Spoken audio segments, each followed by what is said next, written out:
minor hole. I wonder what cute, silly things are going on down there. Stop! You can't go in there! There's been a gas leak! Anyone who goes in there will die!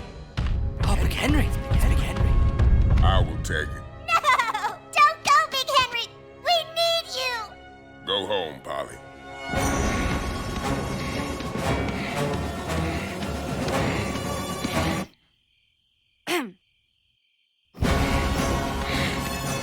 Come on, Big Henry. You can do this.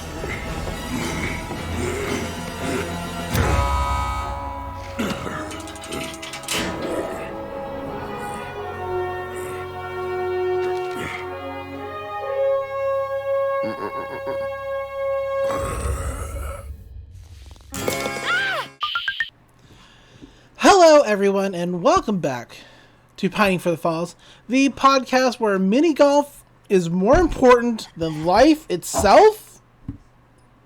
So important. I honestly used to love playing mini golf, but like all the mini golf places around here have closed. I'm Fire Kind of an Princess. outdated thing. All right, yeah, go ahead. Kind of an out-of-date thing. It's not really a thing people do anymore. Yeah, not much. I'm Fire Princess Lily, and I am joined, as always, by my good friend, Dr. Sea Monster.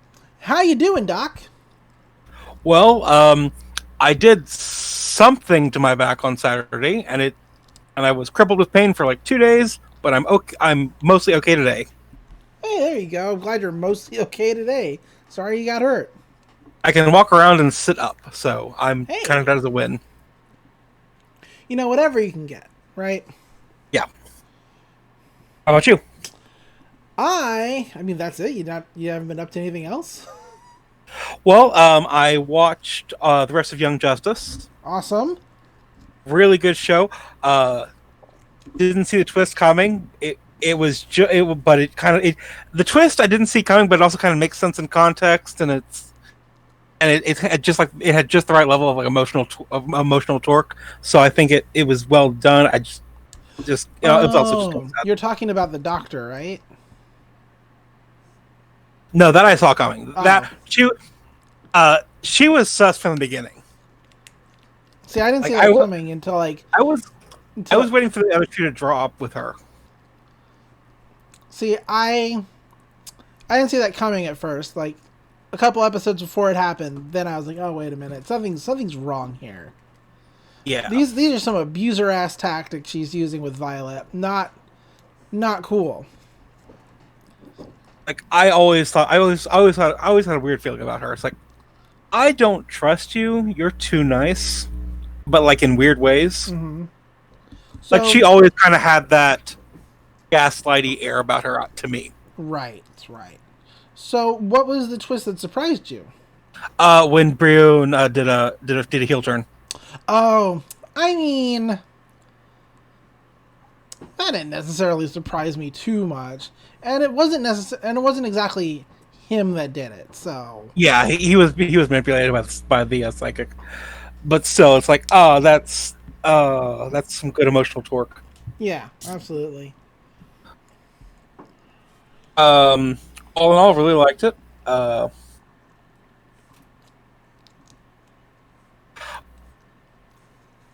Liked the resolution of everything. Because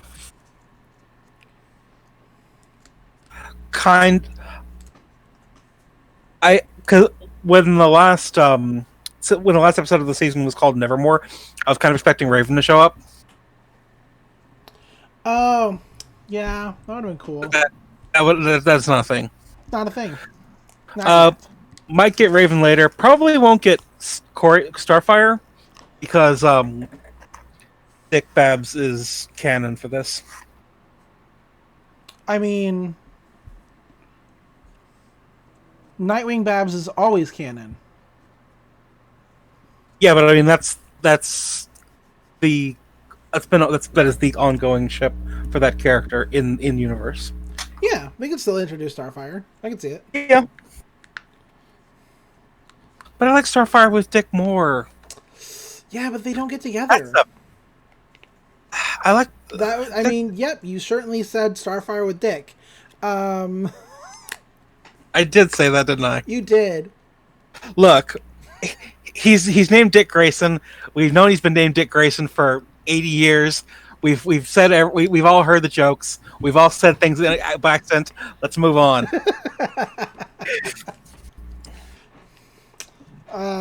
No, but yeah, he always ends up with Babs. Always. Yeah. So, even in the comics. I mean, he almost married Starfire once, and then stuff happened with Raven, and it's a whole thing. So, comics. Nobody actually gets married. Ever. That's not true. Rogue and Gambit got married like a couple years ago, so good for them. Finally. I think I have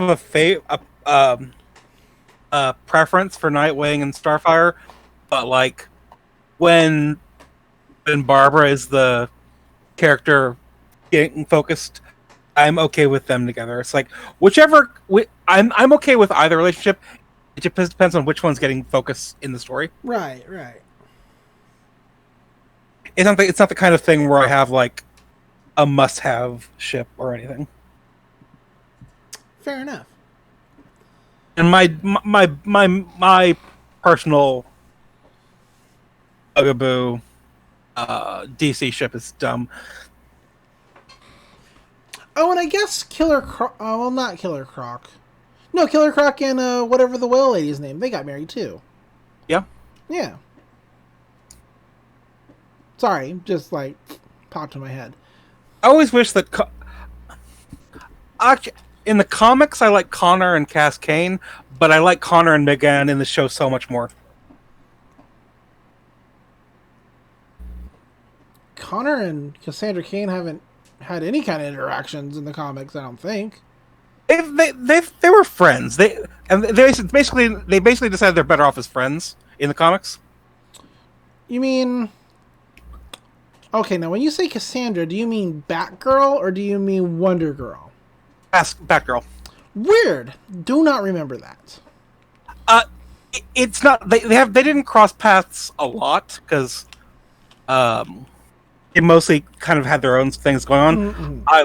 I like them together, but I'm also okay with them as good friends. Fair enough. Fair enough.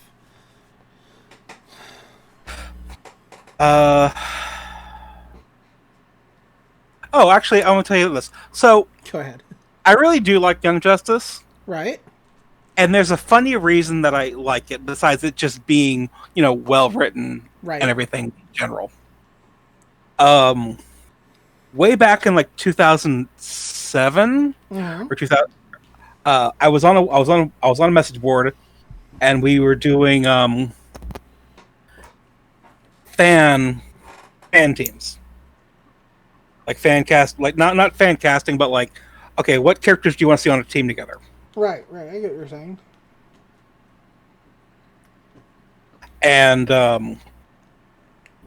one of the teams that I made up was the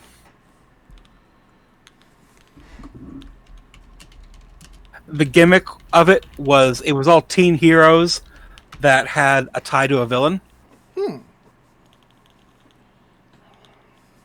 So it actually had Connor and McGann, and it had a speedster, but it had inertia instead of Wally.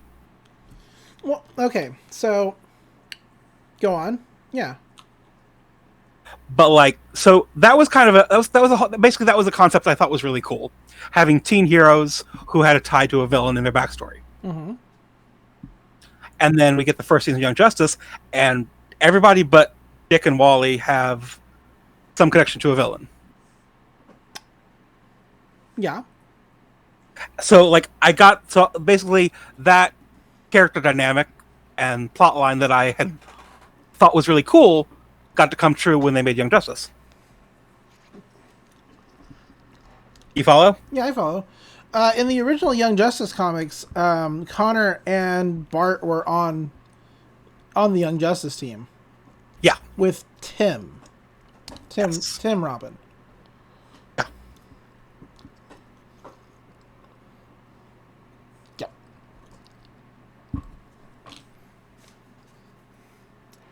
So, Cool. Anything else going on? I picked up an old video game that I like to play every now and then. Been enjoying that, kind of casually. Nice. Digimon World 2, because I'm a Digimon nerd. Yeah, and it's better than the first Digimon game.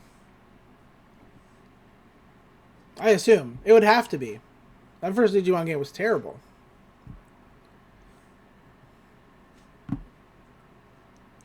Either your mic's not working or I've insulted you gravely.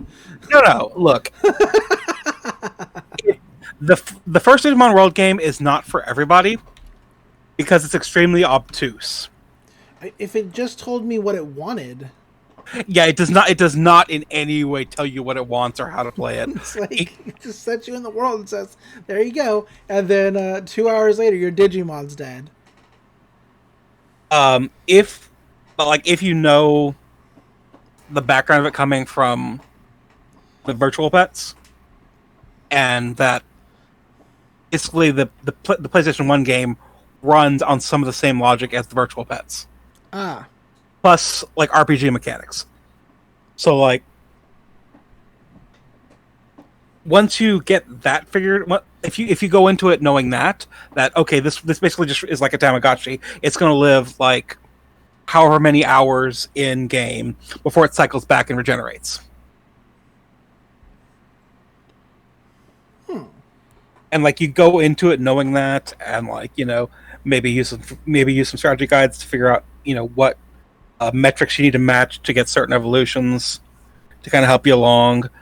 I can actually burn through it with saves like save states in about 3 or 4 days, and then have a good time.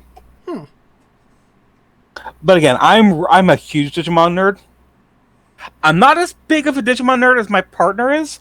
My partner is the main editor on the Digimon wiki. Not the Wikia, not like the mainstream one, but like the privately run one that's more in depth and more faithful to the Japanese version. The two of us are huge Digimon nerds, but she's got me beat. Well, yeah. Still think that first game could have just been a little more clear. Well, they did a full remake of it. Oh. But it didn't come out it came out on the Vita. Oh. Did not get a Steam port. If that did come out on Steam, I would probably play the hell out of it. It's like an updated remake with like a clearer interface and modern stabilities. Sounded awesome. But it is one of those. It is one of a short list of games that I've never really got a proper enough English release for me to play. Right. Actually, I don't know if that one even came out in English. That one might have not come out in English. The Digimon game? Yeah. Yeah, it did. I played it on PS1. No, the remake. Oh, I don't know about that. If I had known about a remake, I probably would have just brushed it off. Like, that game sucked. That game was awful. That game hurt me.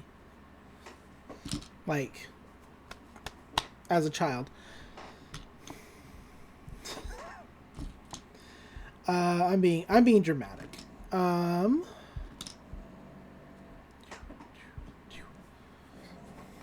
So what else? Anything else? Is that it? Yeah, that's it for me. Okay. Well, I can tell you about Digimon World 2 a little bit. It's a dungeon crawler. And it does, instead of raising a single Digimon, you befriend them. Oh. And you can have like 3 in your party at a single. You can have like 3 in your party at a single time, and combats are all 3v3. I think I've played that one too. That one actually was a little better. Yeah, it's a little better. It also had like the fusion, right? Yeah, it has the fusion in it. Yeah, and it's better in some ways, but it also has a lot of grinding. Yes, I remember that. It's got very little plot, and it's all grinding. But if you really like Digimon and you like playing with Digimon characters, you'll have a good time. But it's really not for everybody. Yeah, a lot of the games we played when I was younger were rentals. Like, we'd only have them for like a weekend at best. Sure. So, yeah. As much as I loved my Super Nintendo, I have played the hell out of PlayStation 1 games. Yeah. So for everybody listening who was like, "What, rented?" Yeah, there were things called video stores. I mean, I don't think anybody's too young. No, there are people who are definitely too young to not know what a video store is, but they probably shouldn't be listening to our podcast. Video stores were places you could go and borrow movies for money. And then they would charge you more money if you didn't get back to them at a specific time. Whose family has had over $100 in late fees? Not I. I tried to rent Final Fantasy VII, Good luck. but they gave me the wrong discs. And I took it back to get the right discs, and they gave me the wrong discs again. Oh, that sucks. That sucks so bad. It was a whole thing. I eventually got a copy of because PlayStation 1 games came out as greatest hits versions. Right. Like 3 or 4 years after the original release, and they were like a third of the price. Which was a good deal at the time. I mean, $20 for a game was like is still a stellar deal. Yeah. So, what else is going on with you? what's going on with me? Well, I got injured this week. Oh, me too. Twinsies. Twinsies. I slipped trying to take somebody's temperature at work because for whatever reason, like, okay, so where I'm a security guard. I don't actually work for the place where I work or like contracted out. But at my job, there are 3 different kinds of employees, all employed through different people. You have the people who are actually employed through the site, and so they're like, official employees. Then you have longshoremen who are contracted out through a union. And then you have the state employees. And with COVID going on, everybody has to get temperature checked. Now, for the actual employees and the longshore employees, the site takes care of that. I don't mess with that at all. Which is good for me because I don't want to mess with it. The state, however, has given all of their employees their very own temperature guns. And you would think it'd be really easy. You could just, you just point it at your forehead, click a button, and boom, done. No problem. I don't know what kind of temperature guns they gave these people. They are bad. They suck. Half the time, I mean, most of the time, they work fine. But when they don't work, they really don't work. I've got a guy whose temp gun is set to Celsius. Does not know how he got it there. Does not know how to change it. It's not in the book. So, fun for him. Fun for me, because we have to, figure out, what his temperature is after he takes it. But there was sometimes they just don't work at all. Like, it'll either, it'll keep reading low, or it'll read high. Like, this particular woman, hers kept saying that her temperature was, 105, which she would be dead. She would just be dead. That's where your body taps out. It's done. Your body actually kind of taps out around 103, 104 is kind of pushing it, but 105, you're cooked. You're done. Your brain is over. No more brain. So I have my own little temperature gauge, which is just for when theirs screw up. So I lean down to because I'm an elevated platform from them. I don't get close to people anymore. Whole COVID thing. So as I was leaning down, my foot slipped on the platform, and basically it looks like I ran my leg through a cheese grater. Oof. Yeah. not great. So I have had a similar injury once. you know, gravity and friction, they'll do it to you. They'll fuck you up. Did I ever tell you the time about me and the lazy river? No. That sounds like a staph infection waiting to happen. So, you know what texture cement? You know what lazy rivers are made out of? Cement. Cement, yeah. You know what the texture of cement is? Rough, not great. You know what happens if you try to jump in a lazy river and you miss? Ooh. And scrape your entire leg up against the side? Yeah, that sounds, like I said, recipe for a staph infection. And straight into the chlorine water? I mean, that would help clean it both. All the people. It. I'm assuming this happened at Schlitterbahn. No, it's happened at Disney World. Oh, okay. Well, there we go. Hey, Schlitterbahn probably has had a lot of accidents. So yeah, had that happen. Then I did the smart thing and went into the saltwater tank with the sharks. Did you die? No, it was like lemon sharks or something. It wasn't real. It wasn't like sharks. It wasn't shark. It was like lemon sharks. I'm talking to you and I asked you, did you die? That's good job. I'm a ghost! Happy Halloween! Happy From 2 days ago. 2 days ago. Hey, this podcast is haunted. Yeah.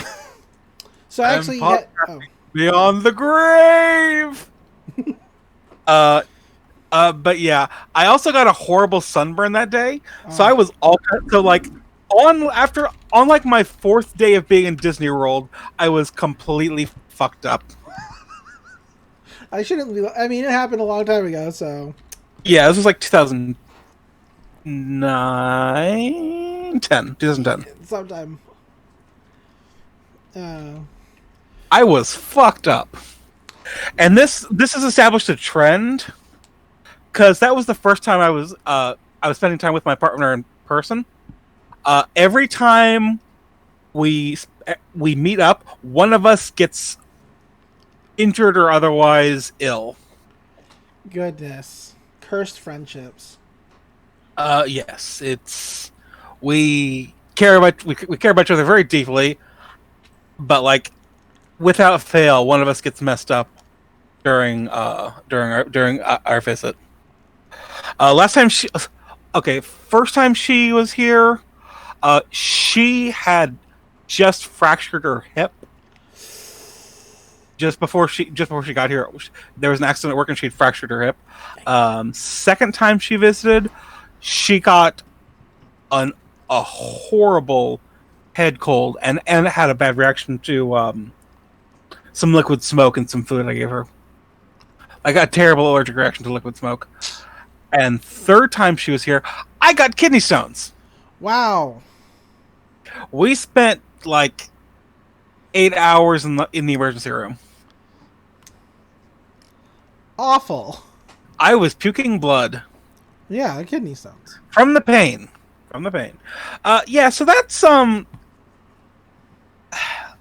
like one time she had just picked me up from the airport and we had made it back to her house and I tripped at her doorstep and like gouged open my arm on like the side of her the front of her house. I'm like the stucco, like the cement, like you're like the stucco on the outside of her house. And yet we keep meeting up because we like each other that much. Well, you gotta keep justifying those odds. Yep. So something's always going wrong. Yeah. But basically, I got to go to urgent care today because of it. Because it was looking a little red, which is never good for wounds. You never want your wounds to be looking red, kids. But I was like, I don't think it's infected because it doesn't hurt unless you touch it. Which, it's a wound. It hurts to touch. But it doesn't hurt like when I put my leg down. Like I can walk on it. Everything seems fine. It's not oozing anything. So I think I'm okay.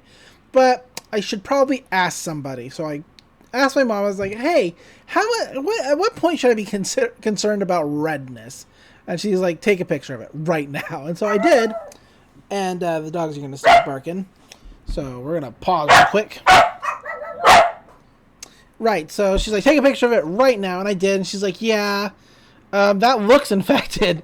So I got to go to urgent care, and thankfully, that was technically for free because workman's comp is a thing because I got injured at work. So that's nice. Got a free tetanus shot, which is already hurting. Tetanus shots suck.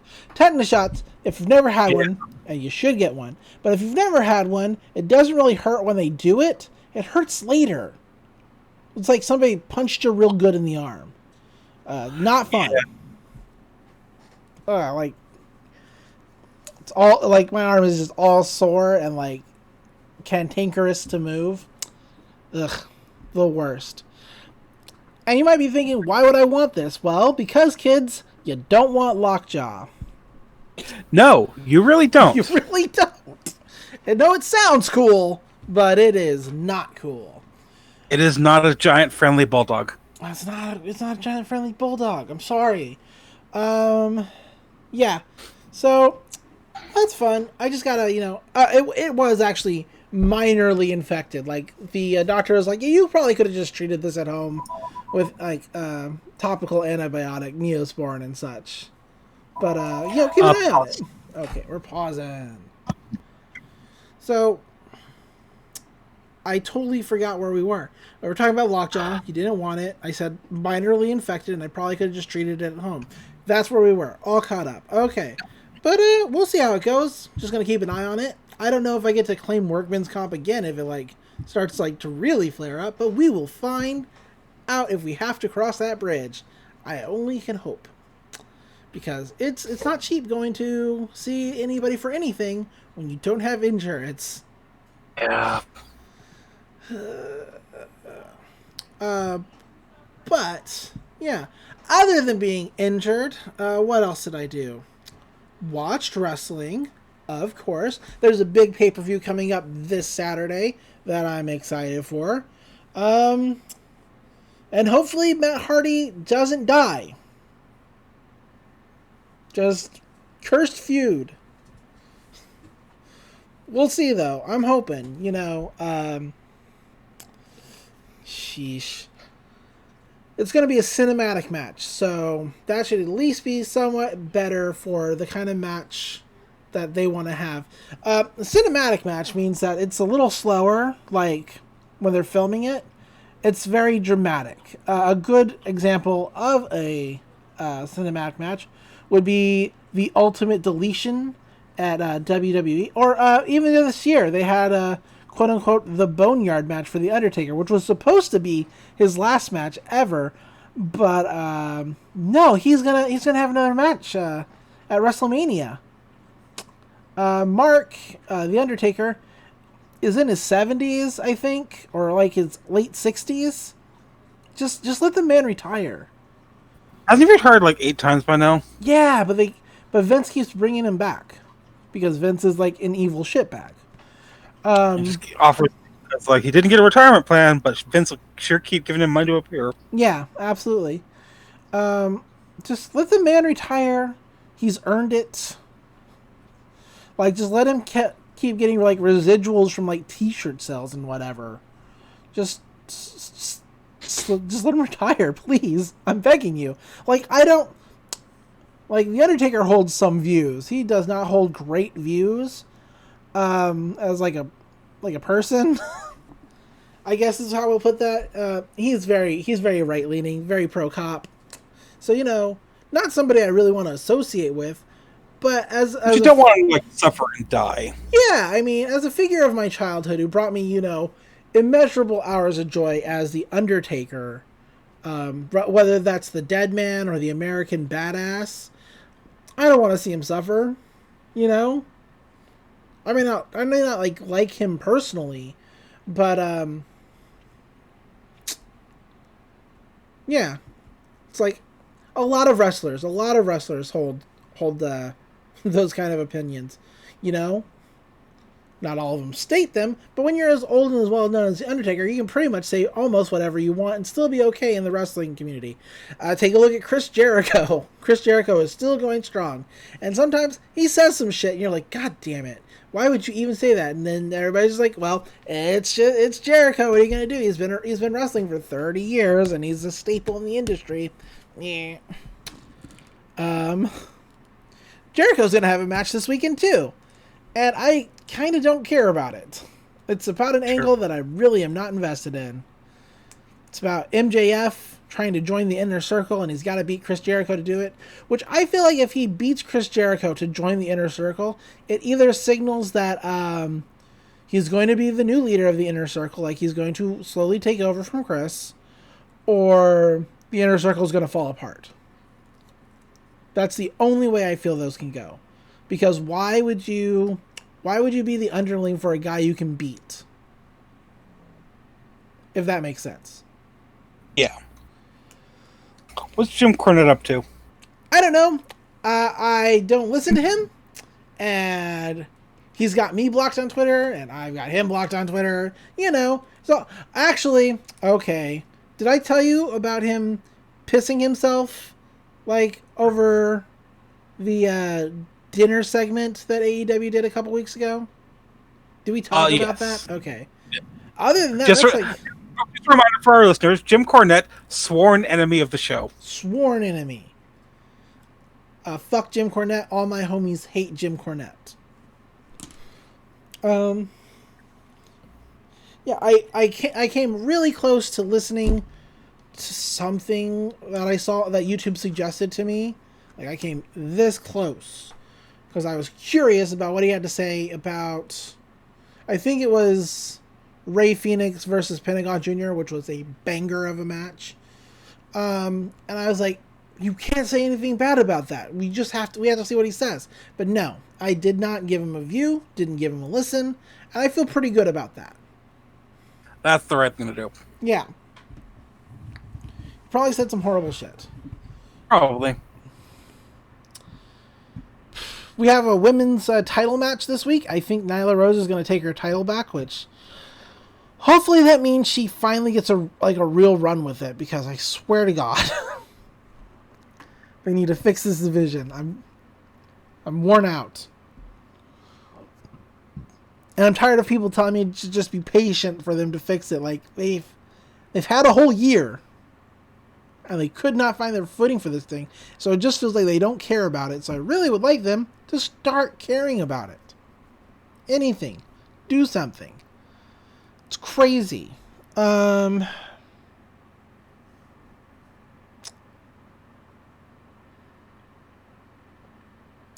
I watch anything cool other than wrestling? No, I have not been really watching. I mean, I watched last episode's week of DuckTales, which was fun. It's like, I feel really bad for the episodes before and after the Darkwing special, because it's just like, you know, you're building up to the height of Darkwing. So the episode before that, you know, it was good. It just, you know, not too memorable, I guess. It was about the Fountain of Youth, and that was kind of cool. But otherwise, you know, standard episode. Then you had the Darkwing Duck episode, which was amazing and awesome and great. And then you have the episode that comes afterwards, which is about protecting Scrooge's money bin. And it's still a good episode. It's still fun. There's some good character moments, but it's not... It's just like, it's not to the level of the hype I had for the Darkwing Duck episode. So it's not like it's a bad episode. It's like Gravity Falls. Gravity Falls doesn't have a bad episode. They just have episodes that are like, you know, I don't want to say not as good. They're just not... How am I putting this? Word it for me.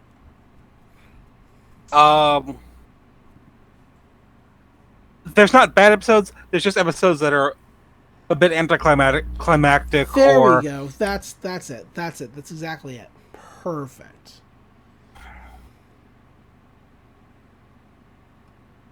Oh, hey. Oh, there. Okay. I was looking through the voice talents for this week, and I was like, what Frank, I was like, what? Patton Oswalt isn't on this list? I could have swore, but no, he is. Okay, cool. Like, you can recognize Patton Oswalt, I think, anytime you hear him. Oh, yeah. I have, so yeah, Patton Oswalt, friend of the show. I like Patton Oswalt a lot. I've actually been re-listening to some of his routines recently, just by coincidence. It's really fun stuff. Yeah, his newer stuff contains less like rape jokes, which yeah, good. Like he definitely is like he grew as a person. He's like matured as a person. It's like, okay, this is not cool. I don't need to be this. Yeah, I want to say cleaned up his act, but that doesn't quite mean the same thing. No, as it sounds like, because his act isn't any cleaner. It's just less shitty. Yeah, it's less edgy. Okay, he's not being edgy and is focusing on like actual fucking wit. But yeah, fun stuff. I actually do have a friend who hates Patton Oswalt for a weird reason. Well, we could talk about that later. There is one thing I want to mention, and this is basically for Star Wars people. So, they've revealed on The Mandalorian, this season 2, that somebody, an Imperial, has the Darksaber, which is driving me fucking nuts.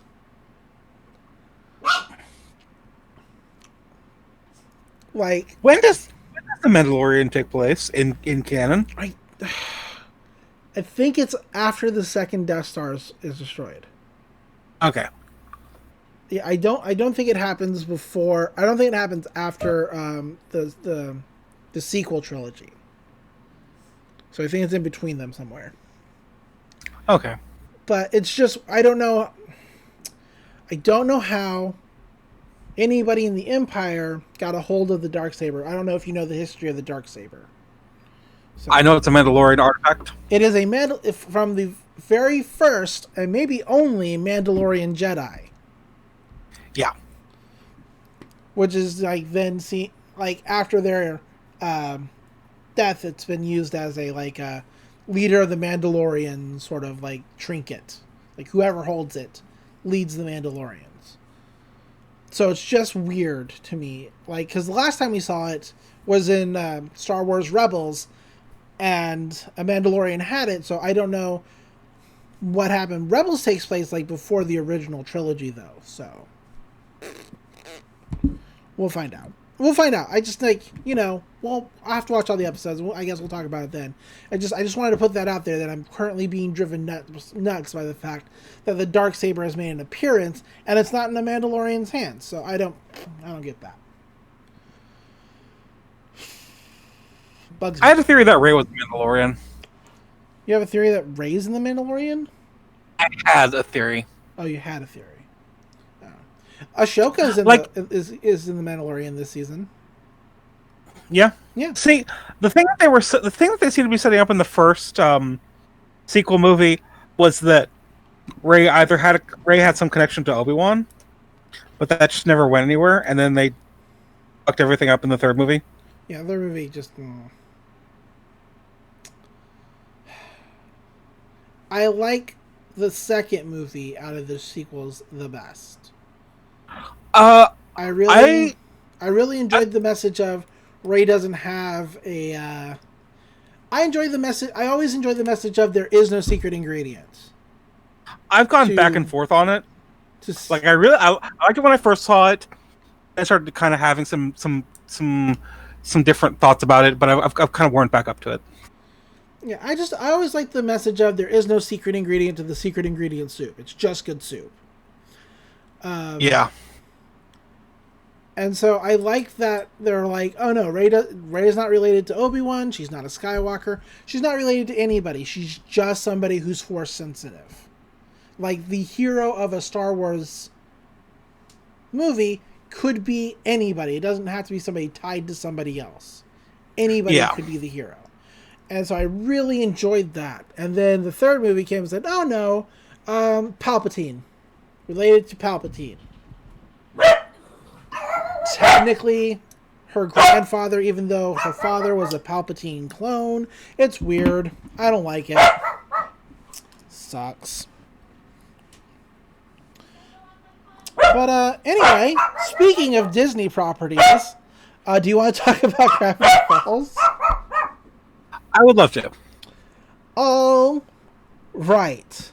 This week, we watched Season 2, Episode 3, The Gulf War. And if that sounds suspiciously like an actual war, it's because it does. Sorry for the dogs. Other dogs are running places, you know, it happens. Guys, chill out. Anyway, we open on the Mystery Shack. It's sometime during the day, presumably morning, because Stan has made everybody some Stan cakes.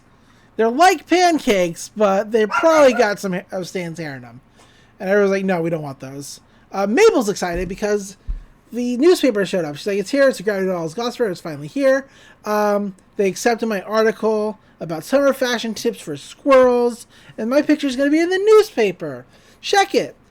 And it's not Mable on the front page at all. I don't even know if Mabel's in the newspaper, period, because Pacifica Northwest is on the front page.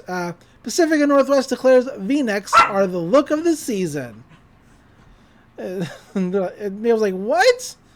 And yep, it's Pacific Northwest. And they're like, looks like somebody brought the front page. Grunkle says, like, is it legal for a child to wear that much makeup? Like, He makes a good point. he does make a good point. Guys. Just dog noises. But Mabel's like, Pacifica always ruins everything. They're like, come on, Mabel, nobody even reads newspapers anymore. Only for Zeus to pop in and say, the V-neck season's upon us. Who wants to help me go ahead of the fashion curve?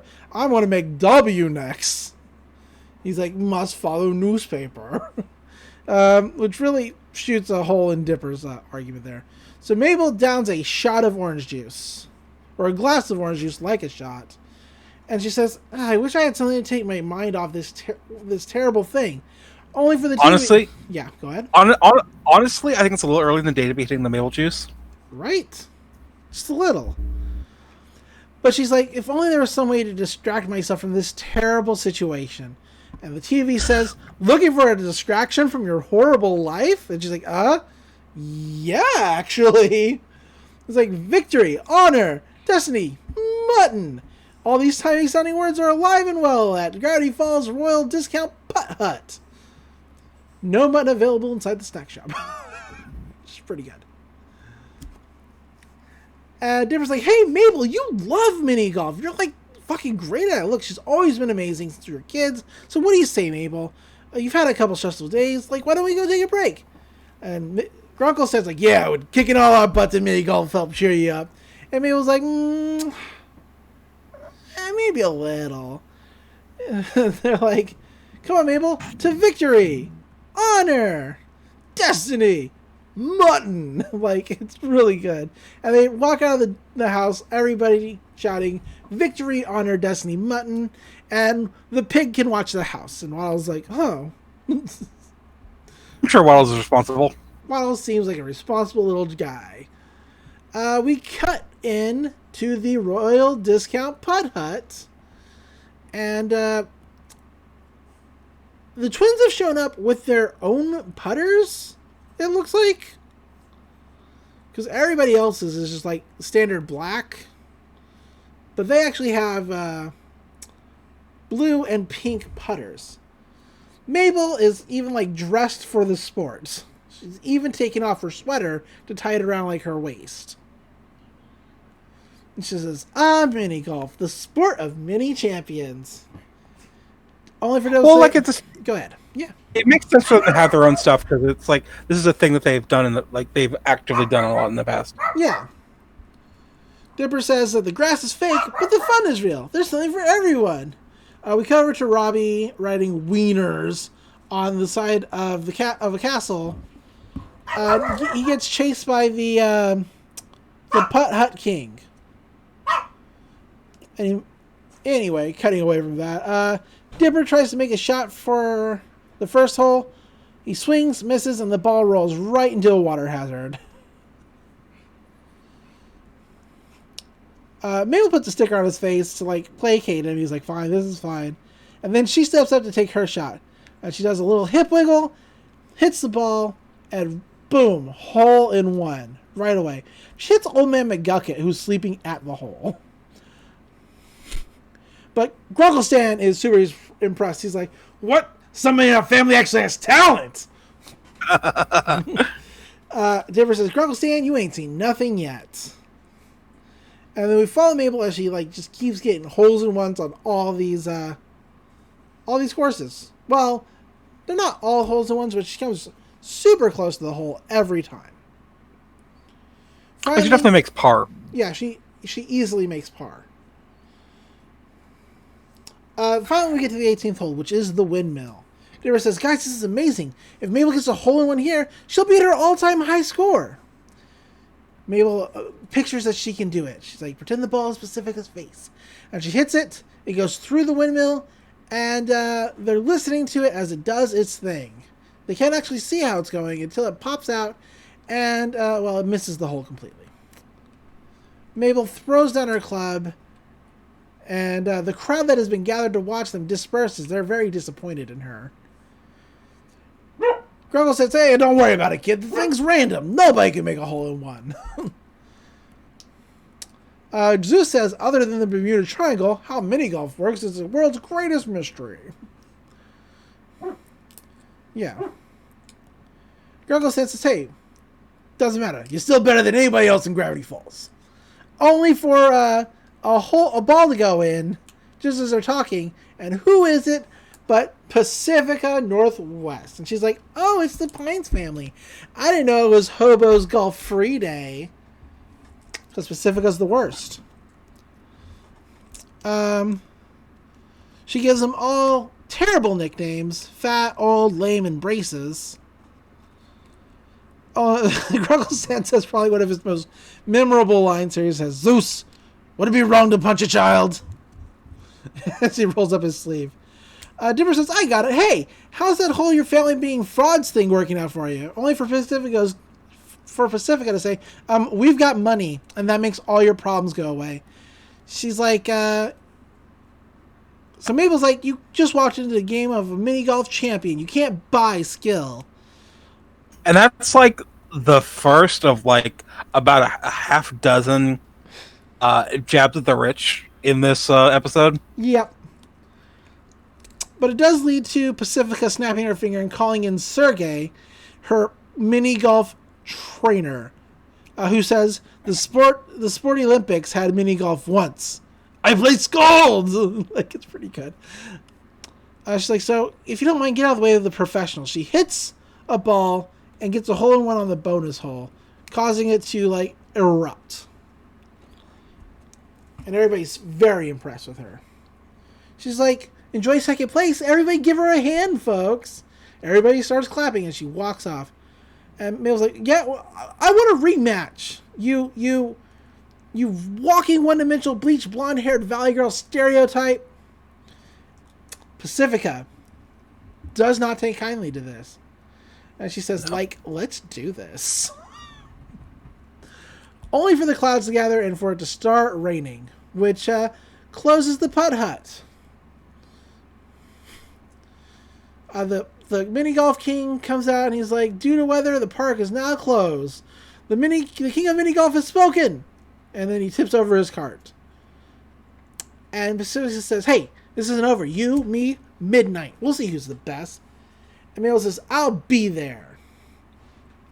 Pacifica's fucking plastic-ass family all unhooks umbrellas at the same time with wide smiles on their faces. I don't like it.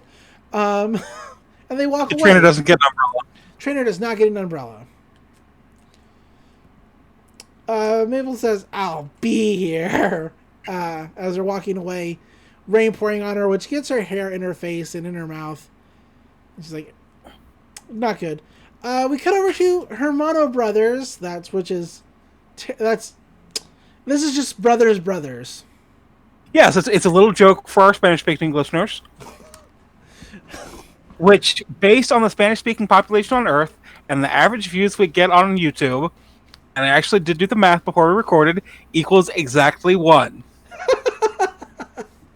So here's to you, our statistically likely to exist single Spanish-speaking listener. Yeah.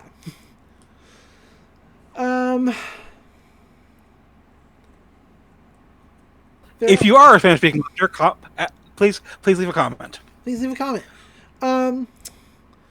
Mabel's looking at Pacifica's house from Hermanos Brothers, and Dipper's just feeding her corn chips. She's like, it's time to scratch mini golf off my talents list. And they're like, oh, Mabel's depressed. Mabel's depressed and eating Tex-Mex, and I think we've all been there. Not in Oregon. Yuck. Yeah. No. No, not in Oregon. I once made the mistake of ordering a quesadilla in Philadelphia. Oof. How do you fuck up a quesadilla? I don't know, but they found a way. How do people fuck up fried rice? Well, fried rice is hard. I have tried to make fried rice, and I can't make it. Fried rice has 3 ingredients: egg, fry, and rice. Super easy. Anyway. Dipper says, hey, cheer up. If you beat her at this, she can never rag on you again.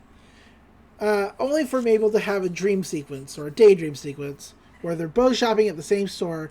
And Pacifica says, the section for ugly grandma clothes is over there. And Mabel says, well, the section for people who lost in mini golf is over there, pointing to the exit. Only for Xander and Crass to walk in as medics and go, we came as fast as we could. We heard that a little girl had got seriously burned. Oh. And then they high-five Mabel, which is real good. Kraz are back. They're always a treat. Yeah. I don't even know if I got their names right. Xander and Crass, right? Crash? Zyler and Kraz. Zyler and Kraz. Zyler with an X and Kraz with a Z. Yeah. Mabel's like, all right, you're right, guys. I can do this. I can win. I just need to practice a little more before midnight. Stan says, to the golf course, at the dock, you say, no, that sounds like we have to break, and just kidding. Let's break in! Like, Stan's great. Oh, a brief detail. In this scene, we can see through the window, and in the distance, we can see the Northwest Mansion. Yeah, I mentioned that. Okay. Right. I think I must have missed that part. But, yeah. I love how Stan is both very supportive and a terrible influence at the same time. He's great. I love Stan. They do get there. They open a hole in the fence for Mabel and Dipper, and she goes in. They both go in. And he's like, "Oh, hey, Mabel." And he pulls the sticker off, and it's a "You the best" sticker. He's like, "Knock it dead, kid." She puts her thumbs up and she walks through. The sticker is important to mention because it's the entire crux of this episode. In all honesty. They're practicing on the windmill, and she cannot get a hole in one. She keeps trying. And Dipper's like, what is wrong with this hole? He hears squeaking and thudding, and he's like, oh, did you hear that? She's like, what? What is it? He's like, grab your club. And so they approach the windmill with their clubs raised, and they pull a panel off of the windmill to reveal a bunch of tiny creatures with golf ball heads, and clogs. They're Dutch. They're very Dutch. They're all screaming. Maber and Dipple raise their clubs to hit them, and then they put them down like, hey, we good? We good? This is the Patton Oswalt one, which is voiced, like, he's his name is Franz, voiced by Patton Oswalt. He's like, oh, all right then. Welcome, hello, I'm Franz. This is our home. And they're like, oh, what is this? They're like, yeah. Are you guys like tiny humans or enormous mini humans? Like, neither. We're Lilliputians. The name makes more sense written out than spoken. And we control the balls. Behold. And then they open more of the windmill for them, roll a ball through, and they watch the ball go through the windmill, which is very, like, it's involved, including bouncing them off two of the little Lilliputians. But they make a hole in one. They're like, wow, that's incredible. And also needlessly complicated. They're like, oh, shucks, it's only our lifelong passion. Would you like us to elaborate it through song? They're like, no, we're good. They're like, it sucks. And they all walk away after having, like, grabbed flags and instruments. They're like, well, what are you hugelings doing here after the place is closed? Like, well, we have kind of a game we have to play against Pacifica Northwest. You know, she's like my rival. Like, oh, rivals. They're rivals. Yeah, we know all about rivals. Only for a voice to shout, put a clog in it, yo, windmill lubbers. And the pirate ship lights up, revealing more of these little golf ball people. And they're like, the pirates are the best at controlling the balls. We are the ball masters, say I. I'm like, yeah. Only for the Eiffel Tower to light up. And proclaim that they're the best. Like, everyone knows that the Eiffel Tower is the best. One of the little guys says things like croissants, fromage. He says just random French words, and the subtitles say, "I don't actually know French." Which is really it's pretty good. Another of the castle lights up now, and they're like, none control the balls better than the Knights of, and they look down, Wiener Castle. Okay, who wrote this?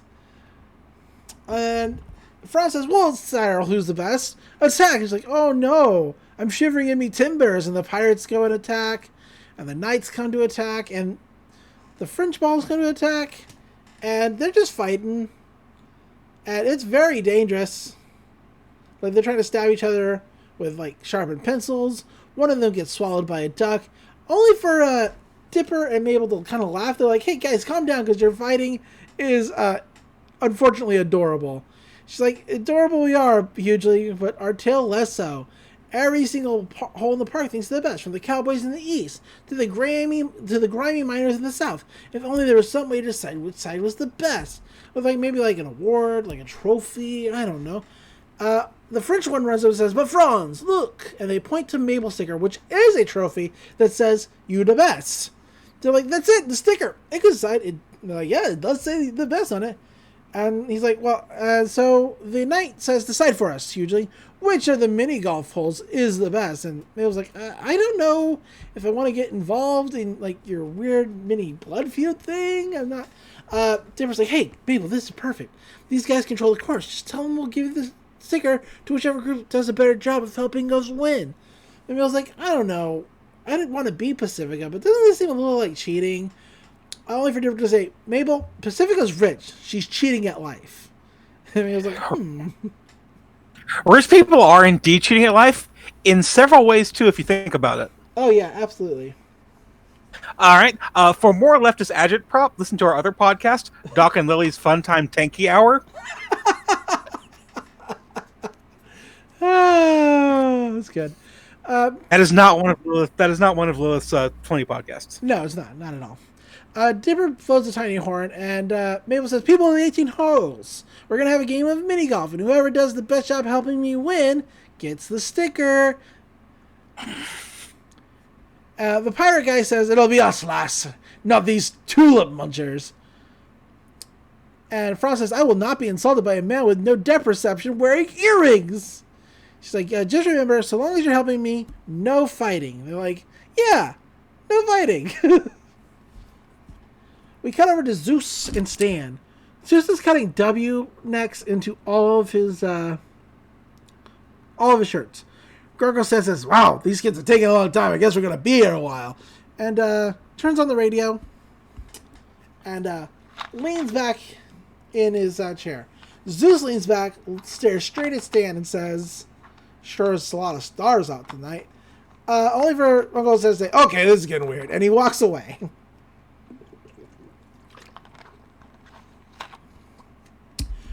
Pacifica's family has finally pulled up. And the dad says, remember, Pacifica, winning is everything.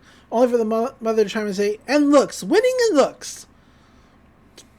Pacifica says, Dad, I've been practicing for like 1,000,000 hours. Okay, I've got this. You'll see the watch, right? He's like, oh, Pacifica's darling, we really have to go.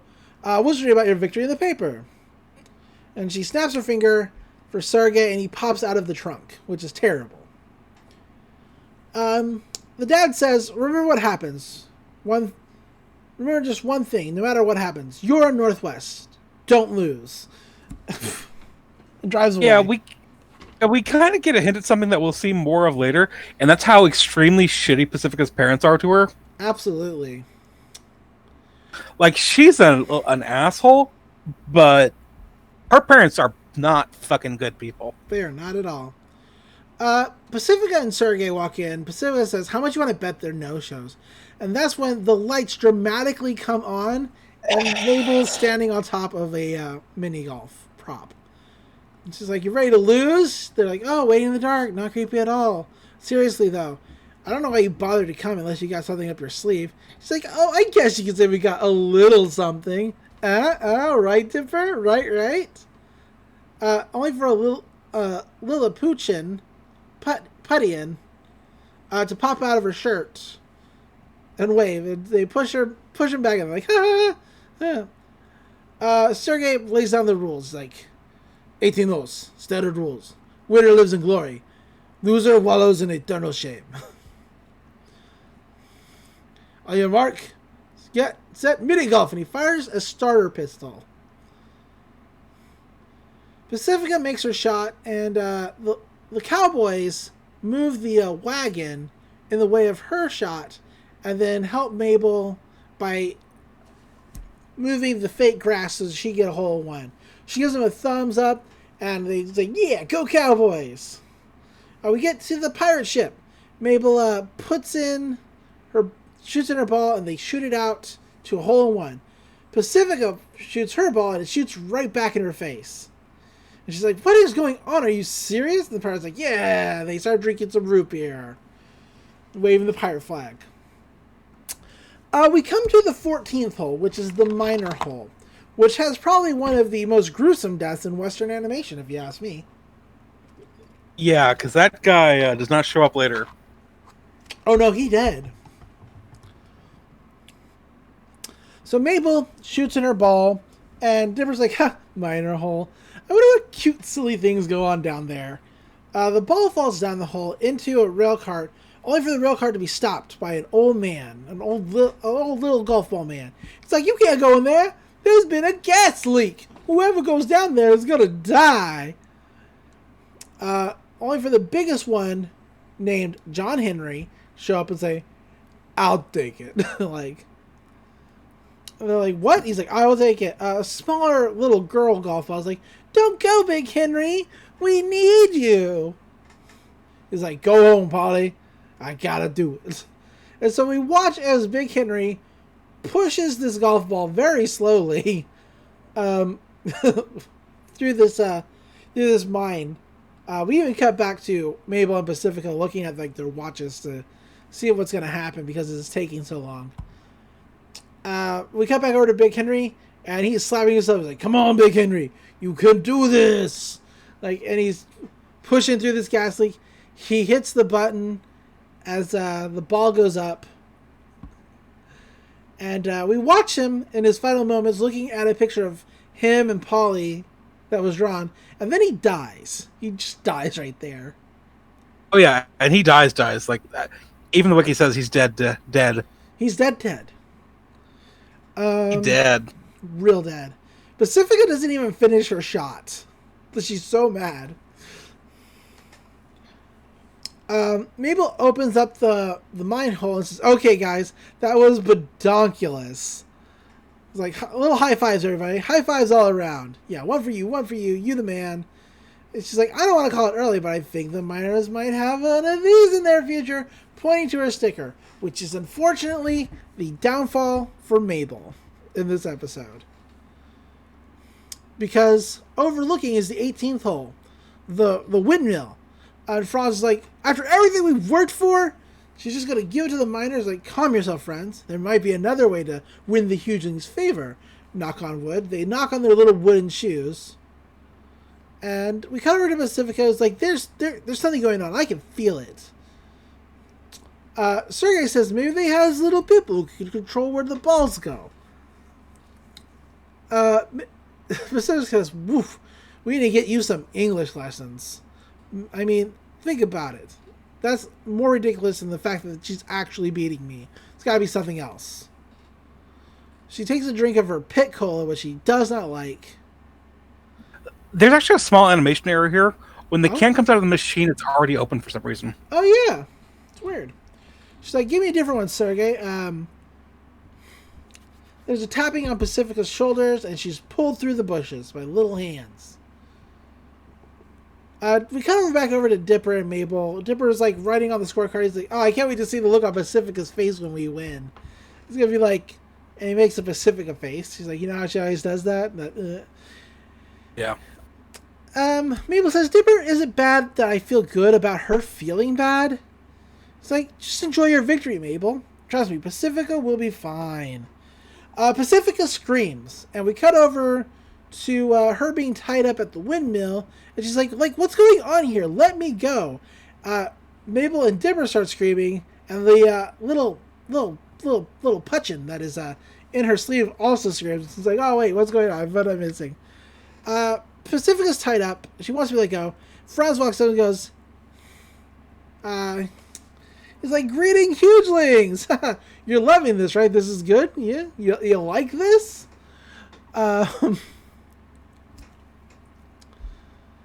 He's like, no, you're not? Mabel's like, what are you doing? This wasn't a part of the deal. He's like, oh, okay, so we saw you were favoring the miners, and we figured, what's better than beating Pacifica? Duh, killing her, right? Pacifica screams, as if I'm calling my parents. Where's my phone? The little Putchins have her phone, and they are sending text messages like, you're dumb, to like her friends. And she's like, hey, so how about it, Hugeling? Who's the best now? The pirate swing is like, not so fast, landlubbers. If you're gonna play dirty, then so are we. Now give us a sticker, or if he walks the plank. And it's from, Sergey on like the plank. The French golf balls and the miners are all up in arms. They're like, no, give us a sticker. Give us a sticker. What about Big Henry? Which, you know what? That's fair. In my mind. But, Mabel's like, this is enough. Enough. You know what? No one gets the sticker. They're like, there's a great line from the French ones. They're like, sacre boo! Which I like, personally. Yeah. It's really good. It's like, no booing, stop it. No one gets the sticker because you're all being jerks. I mean, why can't you just get along? They're like, because we hate each other. Yeah, that's kind of how it works, lass. well, then maybe rivalries are dumb. Maybe you don't need to settle them with petty competitions. Maybe the only way to be the best is by ending the fighting and working together. Mable takes out the sticker, crumples it up, and then eats it. And everyone's like, oh my god, oh wow, what are we going to do? So it's also clear now. If we work together, then we can cut her open her belly and get the sticker. And so now all the little Putchins are trying to get Mable to cut her open and eat the sticker. It's about Mable does not have good luck with small creatures. She does not. The windmill starts going crazy fast as Pacifica is being pulled up to it slowly. And Dipper's like, we gotta get out of here. And Mabel's like, we gotta save Pacifica first. And she climbs up a light pole and uses her golf club to zip line over to where Pacifica is, as sharpened mini pencils are being thrown at her. Sergey's like, Mr. Dipper, please help. Pause. Oh, pausing. And we're back. So Sergey's like, Mr. Dipper, please help me, as he's like nearly falling off the plank for Dipper to say, Don't freak out, man. The water's shallow. It's like 2 feet deep. There's literally no way to drown. That's when he falls face first. And Dipper's like, are you serious? We cut it back over to Mable trying to untie Pacifica. She's like, hey, watch the earrings. They're worth more than you. Mable says, on second thought, maybe I won't untie you. Pacifica's like, untie me. He's like, yeah, that's what I thought. So they have, the little Putchins have them cornered. And he's like, there's no way around us. And Mabel's like, are you ready to putt? Pacifica's like, yeah, way ahead of you. And they start putting all the little Putchins, and Pacifica is like, hey, you know what? You're actually not that bad. A little rusty. And Mabel's like, shut up and putt. And so they're like hitting the little Putchins everywhere. They climb inside. Dipper pulls up in the cart for the mini golf place, and they're like, come on, let's go. There are traps as they're trying to escape, including giant axes at the castle, which is crazy to me. When do they have time to set that up? Are they always there? I think axes were like a sign. They go through a loop-de-loop in this golf cart, and Sergey gets dropped off the back of it, only for Pacifica to say, I'll get a new one, which is terrible. They notice that they're being shut in, like they're not going to make it. That's when Franz at the top is trying to stab them with a mini tinsel. Mable climbs up and she's like, you call yourself a golfer? Without us, that club would be useless in your hands. He's like, oh yeah? Well, what's 10 minus 6? He's like, 10. Hang on. She's like, 4. She hits him in the bonus hole. They go over the ramp to the bonus hole. The fire goes up and it manages to just propel them just through the door as it closes. The door is then stabbed through with 1,000,000 pencils and an axe. And they're like, then stay out, you dumb hugelings. We're done with you. Pacifica's like, what do you say, you dumb trolls? I will sue you. I will sue you, and I will own you. She's like, and you too. I don't know what's going on, or what you did, or what's going on. But because of you saved my life. And Mabel hands Pacifica an I apologize sticker. It's got a little kitten. I was like, I'm sorry, Pacifica. We shouldn't have cheated. You totally would have beat me fair and square. And Pacifica's like, well, you're just lucky that this sticker looks fantastic on me. Grunkle Stan pulls up in his car. The twins get in. And they're all staring at Pacifica. And Dipper's like, don't you do it. And Mabel's like, hey, your parents aren't here. You want to ride home? She's like, please, as if I'd ride in your... And that's when it starts raining. So Pacifica is in the Stan's car. And Stan's singing, the headlights are out. I can't really see where we're going. Zeus is carrying a beat. Mabel discovers tacos in the back seats. And Pacifica says, wow, you're allowed to eat in the car? She's like, yeah, that's where the secret surprise snacks happen. You want one? He's like, oh no, I'm not supposed to take handouts. Handouts? It's called sharing. You do know about sharing, right? Sharing. She's like, just take it. Hold on. Pause. Pausing again. So Pacifica gets out of the car as they get to her house. She's like, thanks for the ride for whatever. Oh, and Mabel, I can't believe I'm saying this, but I had fun. And tell your servant I like his W neck. Zeus is one. He's like, yes. She's like, and Dipper's like, so are you guys like cool now? And she's like, I think we made some progress. The important thing to remember is that at the end of the day, she's just an ordinary kid like us.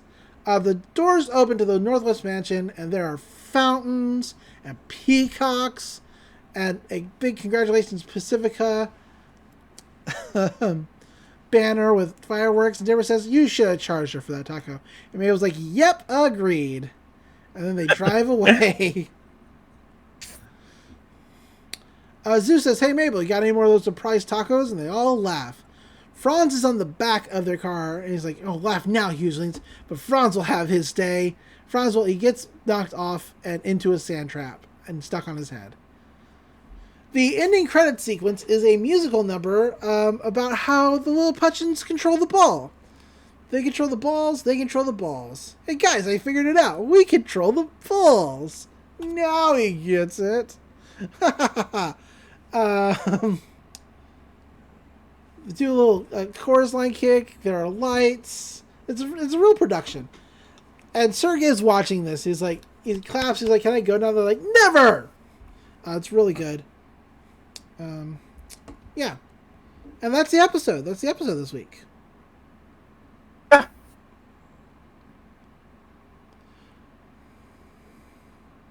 So let's see. Good episode. I wasn't actually. I didn't actually recall this one very fondly, but I really enjoyed it upon rewatching it.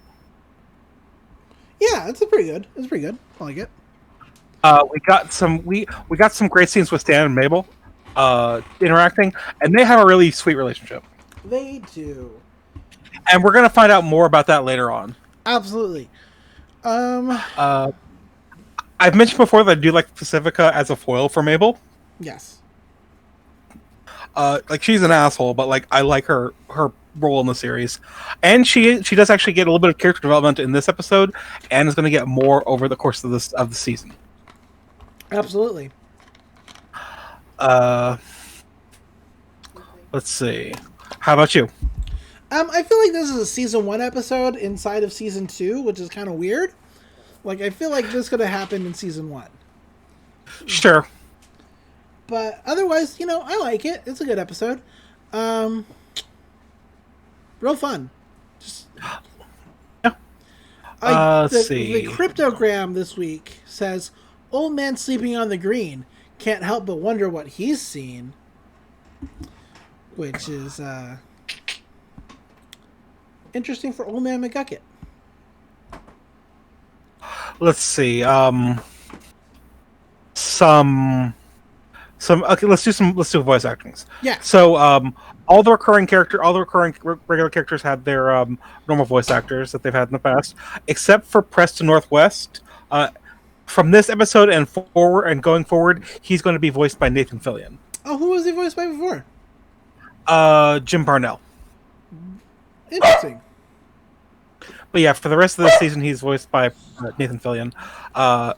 Matt Chapman, Jim Cummings, John O'Hurley all voice Some little punch-ins. Lilliputians. Matt Chapman we've mentioned before. Jim Cummings literally has too large of a voice acting career to list here. Yeah. And John O'Hurley has an acting career that's too long to list here.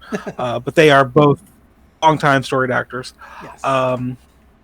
Big Henry is voiced by Kevin Michael Richardson, who normally does Blubs.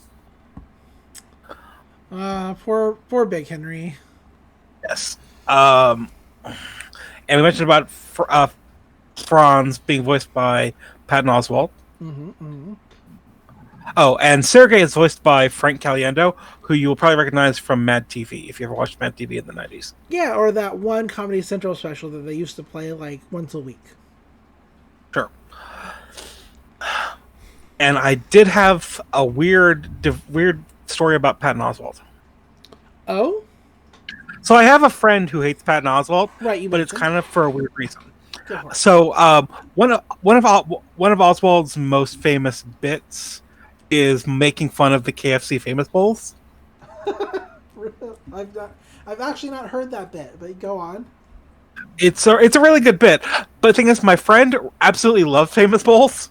Ah, So he's kind of bitter about it. that's really weird. He's never really listened to Patton Oswalt's material, so he's like, and that's the only thing he knows about Patton Oswalt. So he's like, "Hey, fuck that guy."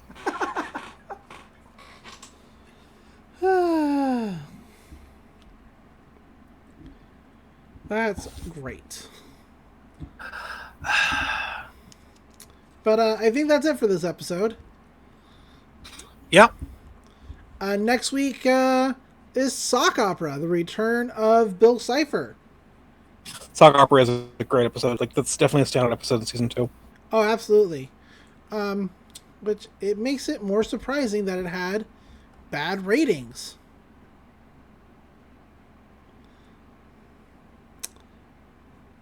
Well, it doesn't seem like it's going to be a fucking myth arc episode, but it is. True. I mean, the worst ratings of season 2, of really the whole show, is Zeus and the Real Girl, which is actually one of my favorite episodes. That episode is awesome. That episode's fantastic. It's a real great episode. But yeah. But it did not get a lot of viewers in comparison to all the other episodes. All right. Weird. Yeah, so hey Doc, where can people find you online if they want to talk to you about stuff? I'm on Twitter way too much. I'm at Dr. C Monster. That is at DRC Monster. Come and find me on Twitter where you can see me. I'm gonna say react to the overpowered cards coming from the next Magic set. Nice. Very cool. How about you, Lily? You can find me, as always, on Twitter at DatFirePrincess, spelled D-A-T, and on the numerous podcasts I do, including One Half Podcast, the Rama One Half Rewatch podcast I do with my friend, World Eater Viv. Mentioning that podcast because we're probably going to be guesting on a fan fiction podcast here sometime in the near future, because we're the internet's one and only Rama One Half podcast for now. Cool. I do know somebody who's trying to start up one, and I wish them luck in it, but I also kind of want them to fail. Not really, no. I would never. If they do better than us, that's excellent. But competition is good for the market. That's a lie. It is. It is. Again, leftist agent prop. Dr. Nelly's fun time tanky hour. But yeah, I guess, until next time, remember... Reality is an illusion. The universe is a hologram. Buy gold. Bye! Bye!